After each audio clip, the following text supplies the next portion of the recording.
বেশ কিছু জেলায় সেই ত্রাণ কার্যক্রমের হিসাব সংক্রান্ত পূর্ণাঙ্গ অডিট রিপোর্ট, উত্তরবঙ্গে যে আমাদের ত্রাণ কার্যক্রম আবারও শুরু হচ্ছে এবং গতকাল তো অলরেডি আমাদের 5টি টিম চলে গিয়েছে এবং সার্বিক যে পুনর্বাসন প্রক্রিয়া এই বিষয়ের উপরে আজকে আমাদের এই প্রেস ব্রিফিং। তো প্রথমেই আমাদের যে কার্যক্রমটি হবে সেটি হচ্ছে যে আমাদের বিগত যে ত্রাণ কার্যক্রম ছিল সেটির হিসাব সংক্রান্ত আমরা একটি পূর্ণাঙ্গ অডিট রিপোর্ট প্রকাশ করব। আমরা সবসময় চেয়েছি যে স্বচ্ছতা এবং জবাবদিহিতার ভিত্তিতে আমাদের প্রত্যেকটি কাজ হোক এবং মানুষের যে আস্থার জায়গাটি বর্তমানে ছাত্র জনতার উপরে বৈষম্য বিরোধী ছাত্র আন্দোলনের এই প্ল্যাটফর্মটির উপরে তৈরি হয়েছে সেটি সবসময় বজায় রাখো। সেটির ধারাবাহিকতায় আমরা আমাদের জায়গা থেকে 10 সেপ্টেম্বর বাংলাদেশের অন্যতম সেরা একটি অডিট ফার্ম তাদের সাথে আমরা যোগাযোগ করি এবং 10 সেপ্টেম্বর থেকে আজকে পূর্ণাঙ্গভাবে তারা তাদের জায়গা থেকে প্রত্যেকটি ক্ষেত্রে তারা বলবেন পুঙ্খানুপুঙ্খভাবে এই অডিটটি করে আজকে এটি সম্পন্ন করেছেন। প্রায় 20 দিনের মতো এখানে সময় লেগেছে এবং সেই জায়গা থেকেই আসলে আমাদের কিছুটা বিলম্ব হয়েছে। আমাদের এই যে ত্রাণ কার্যক্রম, এই ত্রাণ কার্যক্রমে পুরো বাংলাদেশের হাজার হাজার শিক্ষার্থী ছাত্র জনতা অংশগ্রহণ করেছিল এবং আমাদের অন্যতম সমন্বয়ক আবু বাকের মজুমদার, এখানে আমাদের লুৎফর রয়েছে এবং আমাদের আরও বেশ কিছু সমন্বয়ক ছিল যারা এই বিষয়টি সমন্বয় করেছে। কাদের ছিল তারা এই জায়গায় সেন্ট্রালি সমন্বয় করেছে এবং সকলের জায়গা থেকে বিভিন্নভাবে সহযোগিতা করেছে। তো প্রথমেই আমাদের যে অডিট ফার্মটি ছিল আমরা তাদেরকে অনুরোধ করব তারা যে অডিট করে যে তাদের রিপোর্টটি রয়েছে সেটি প্রকাশ করার জন্য আপনাদেরকে অনুরোধ করছি।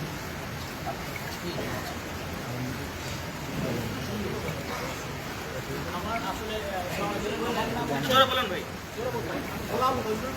আমি যে পার্টনার, তো আমরা ছিলাম অডিটর। আমি একটু ব্যাখ্যা করার দরকার আছে।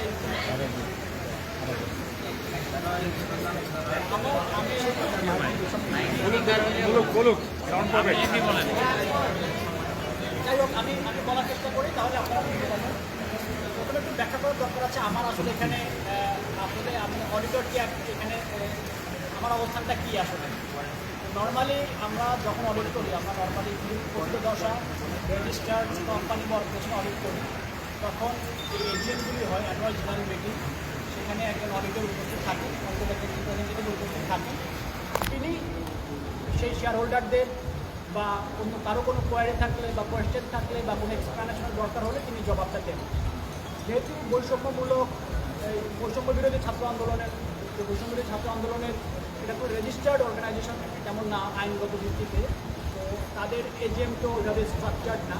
ফলে তারা যখন আজকে তারা সিদ্ধান্ত নিল যে আজকে প্রেস ব্রিফিংয়ের মাধ্যমে তাদের অডিটেড ফাইন্যান্সিয়াল স্টেটমেন্টের ফ্যাক্টস অ্যান্ড ফিগারগুলি তারা পাবলিকের কাছে দিবেন, তখন তারা অনুরোধ করলো যে আমরা যেন থাকি, যাতে ফলে সমস্ত বিষয়গুলি খুব ক্লিয়ার কাট, যেটা টেকনিক্যাল বিষয় কিছু ব্যাপার হয়তো ব্যাখ্যা করা দরকার হতে পারে।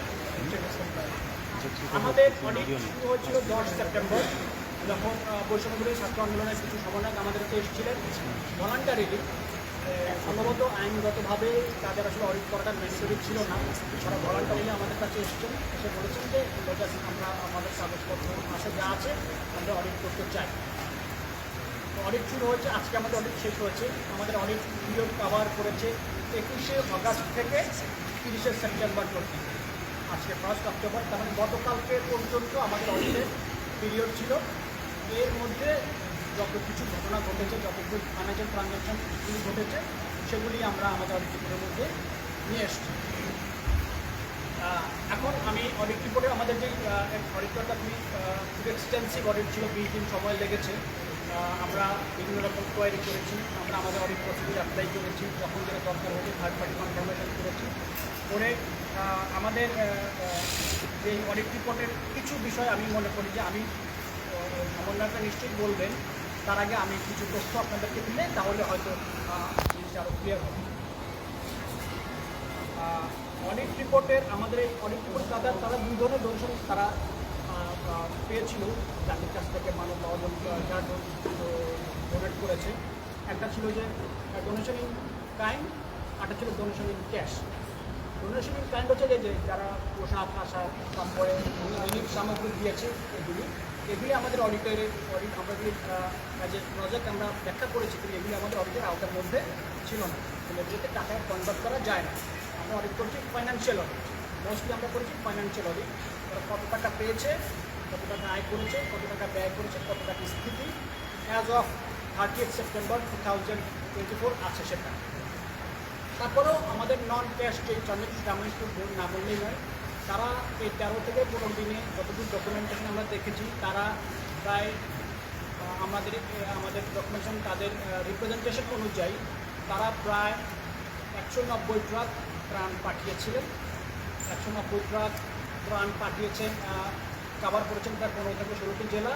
প্রত্যেকটি ট্রাকে অন অ্যান অ্যাভারেজ 800 থেকে 1000 হয়তো তাদের ইউনিট অফ ত্রাণ ছিল। সেই সব করে প্রায় তারা প্রায় 200,000 মানে 2 লক্ষ ইউনিট অফ প্যাকেট তারা ত্রাণ দিয়েছে। এটা ছিল তাদের, এর বাইরে কাপড় চোপড় ছিল, এর বাইরে পানির বোতল ছিল, আর যা যা কিছু ছিল সেটা গেলো ডোনেশন ইন টাইম যেটা পাওয়া গেছে সেটা। ক্যাশের ক্ষেত্রে এবার আমি বলি যেটা মোস্ট ইম্পর্টেন্ট, বৈষম্য বিরোধী ছাত্র আন্দোলন তারা ডোনেশন প্রায় পেয়েছিল প্রায় আমাদের হিসাব মতে এবং তাদের সকল ডকুমেন্ট থেকে আমরা যেটা আছে 11,69,84,420 টাকা। 11,69,84,420 টাকা। এর মধ্যে ব্যাংকের মাধ্যমে তারা পেয়েছে প্রায় 78 লাখ টাকা, 78,57,216 টাকা।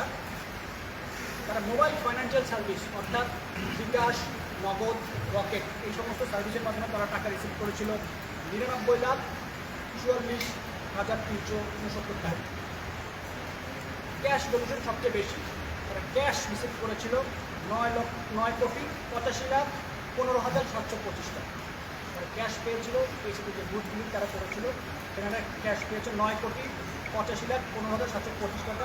আদার রিসিপ্ট ছিল কিছু, আদার রিসিপ্ট হচ্ছে আমরা বলি কার বলছে আদার রিসিপ্ট 6,67,110 টাকা। এই আদার রিসিপ্টের মধ্যে অনেক কিছু আছে, তারা কিছু প্রাইস বন্ড পেয়েছিল অল্প কিছু, তারা কিছু স্বর্ণ পেয়েছিল, তারা স্বর্ণগুলি বিক্রি করে দিয়েছে 95,000 টাকা। এটা তারা আমাদেরকে ভাউচার দিয়েছে। তারা কিছু স্ক্র্যাপ সেল করেছে, এই যে আপনার কিছু দিন পরে থাকা যে জিনিসগুলি ছিল বস্তা, তারপর পানির বোতল এইগুলি বিক্রি করে তারা প্রায় পেয়েছে হচ্ছে এই সব কিছু মিলে তারা 6,67,110 টাকা তারা পেয়েছেন। ফলে টোটাল তাদের ডোনেশন তারা ইন ক্যাশ অর ইন মানে ব্যাঙ্কিং চ্যানেল মানে ক্যাশ যেটা বলি ক্যাশ অ্যান্ড ক্যাশ ইকুইভ্যালেন্ট আমরা যেটাকে বলি, তারা পেয়েছিল 11,69,84,420 টাকা। তারা খরচ করেছে 1,78,33,207 টাকা। 1,78,33,207 টাকা। এর মধ্যে তারা রিলিফ আইটেম কিনেছে 1,37,92,000 টাকা। আমি রাউন্ড ফিগারে বলি, যাতে না যাই। হ্যাঁ আচ্ছা, 1,37,92,130 টাকা। তারা কিছু ডোনেশন অন্যান্য অর্গানাইজেশন করতে পেয়েছে, সেটা হচ্ছিল 12,06,500 টাকা। তারা প্যাকেজিং ম্যাটেরিয়াল কিনেছে 11,24,940 টাকা প্যাকেজিং ম্যাটেরিয়াল।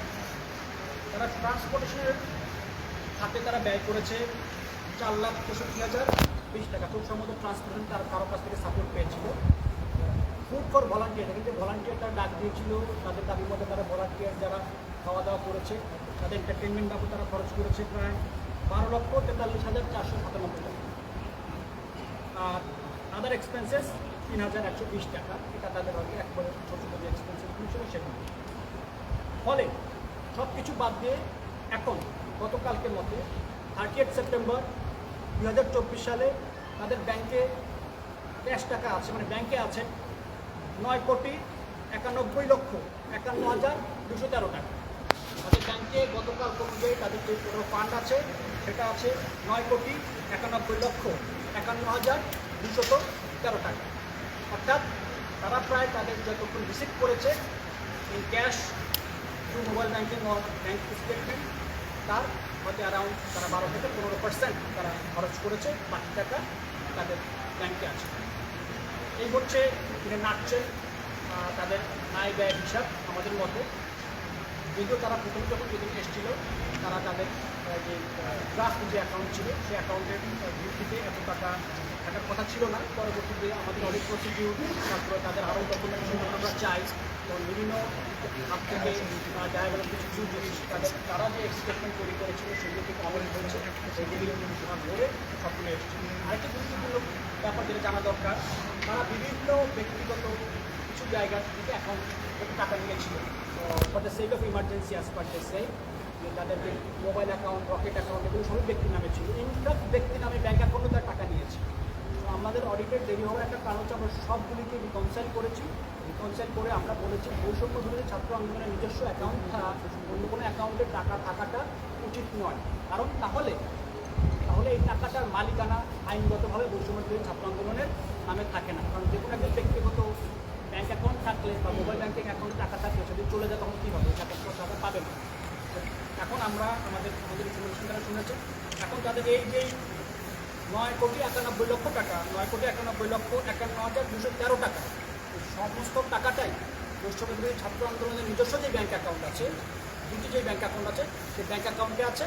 সেই ব্যাঙ্ক অ্যাকাউন্টগুলি সিগনেটরিজ হচ্ছে 3 জন, একজন ইউনিভার্সিটির শিক্ষক সহ। এই ছিল মোটামুটিভাবে তাদের আয় ব্যয়ের একটা সামারি।